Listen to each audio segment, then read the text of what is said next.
आए थे। तो जय शाह जो हैं वो बन चुके हैं अब आईसीसी चेयरमैन। तो बीसीसीआई सेक्रेटरी से आईसीसी चेयरमैन तक का सफर, और जब वो इंडियन क्रिकेट के साथ जुड़े चैलेंजिंग टाइम्स थे, और वहां पर भी जो चीज उन्होंने कर दी है, इनफैक्ट उन्होंने ये ऐलान किया था कि भाई बार्बाडोस में जाके टीम इंडिया रोहित शर्मा की कप्तानी में जो है झंडा गाड़ेगी, और वो वहां पर मौजूद थे। साथ में उन्होंने रोहित शर्मा के झंडा भी गाड़ा, सारी चीजें करी। इंडियन क्रिकेट में एक चीज का इंतजार था, बाकी तो कोई दिक्कतें उतनी ज्यादा होती नहीं है, ट्रॉफी का इंतजार था, वो भी यहाँ पर पूरा हो गया। लेकिन अब ये कि द मोमेंट ये मूव हुई है तो वो उसका इंडियन क्रिकेट कैसे इंपैक्ट होता है, क्योंकि हमने देखा था कि बीसीसीआई में बड़ी स्ट्रॉन्ग पोजीशन पर वो रहे इन टर्म्स ऑफ सिर्फ सेक्रेटरी की बात नहीं, बट पहले भी जो अलग अलग ऑफिस बेयर्स रहते हैं, बट उनकी पोजीशन एक स्ट्रॉन्ग थी, मतलब उनकी कॉज, उनके डिसीजन जो हमने देखा है। तो ये अब आईसीसी में चले आएंगे। बीसीसीआई में कैसे गेम चेंज होगी, क्योंकि पॉलिटिक्स है पूरी की पूरी, और आईसीसी में जाकर इंडिया के लिहाज से क्या कुछ मिलेगा। तो सबसे पहले सर आप ही बताइए। India will miss him. हाँ, मैं ये कहूंगा भले ही जो मर्जी हो, लेकिन जब आप आईसीसी चेयरमैन बन जाते हैं तो आप डे टू डे बीसीसीआई नहीं देख पाते हैं। मैं सिर्फ इतना कहूंगा, Indian cricket will miss him. लोगों ने जय शाह को बहुत मिसअंडरस्टैंड किया, बहुत लोगों ने बहुत रिडिक्यूल किया, और बहुत लोगों ने बहुत ताने मारे। But the fact is, and Rahul would maybe subscribe to my, maybe और मे बी नॉट, करने से पहले थोड़ी बोल रहा हूं। नहीं, आई विल इंडोर्स। नहीं, जो आप यू मे नॉट, अभी तक जो आपने बोला, मेरा simple, I don't know whether कि मुश्किल वक्त में he took over as the secretary. बहुत ज्यादा तजुर्बा नहीं था क्रिकेट का, और सौरव गांगुली पर अटेंशन थी जब दादा बोर्ड प्रेसिडेंट बने। I think silently as secretary उन्होंने काम को समझा।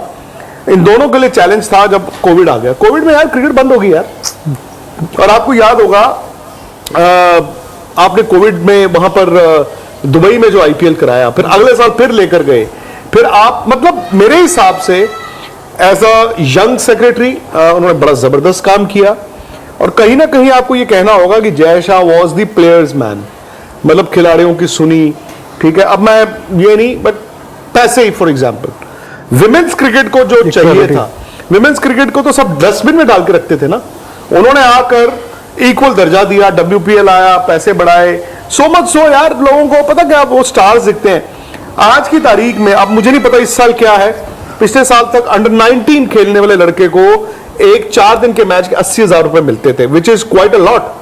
सो मुझे ये लगा कि लोगों ने मिसअंडरस्टैंड जरूर किया, बट जय शाह के पास एक विजन था, ऑब्वियसली वो गाइडेंस भी लेते थे।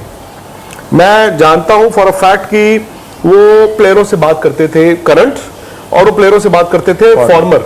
जैसे फॉर एग्जांपल उठाया फोन कपिल देव से बात कर ली, उठाया फोन सुनील गावस्कर से बात कर ली, उठाया फोन सचिन तेंदुलकर से बात कर ली, या किससे बात कर ली, वो आइडियाज लेते थे।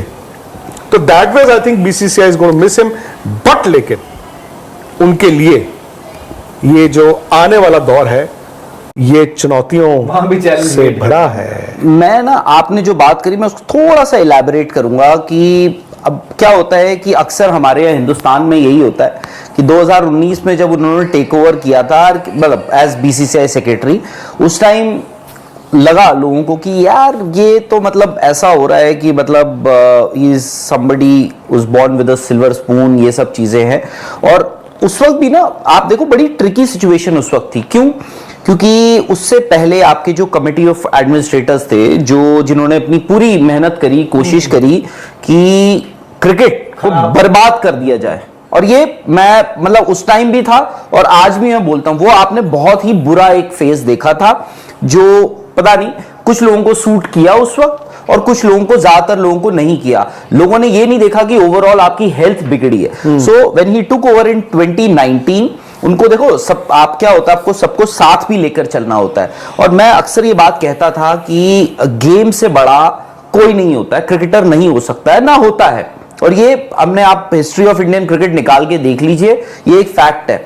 आपने इस वक्त कुछ ऐसे डिसीजंस भी लिए जो कहते हैं ना कि जहां पर you need somebody with an iron fist.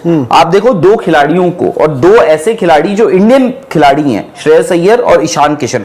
I am sorry, मैं उस बात का जिक्र दोबारा कर रहा हूं, बट आपको कभी कभार ना एक मैसेजिंग जरूरी होती है, जो उस वक्त बीसीसीआई ने या बोर्ड सेक्रेटरी जय शाह ने वो मैसेज दिया।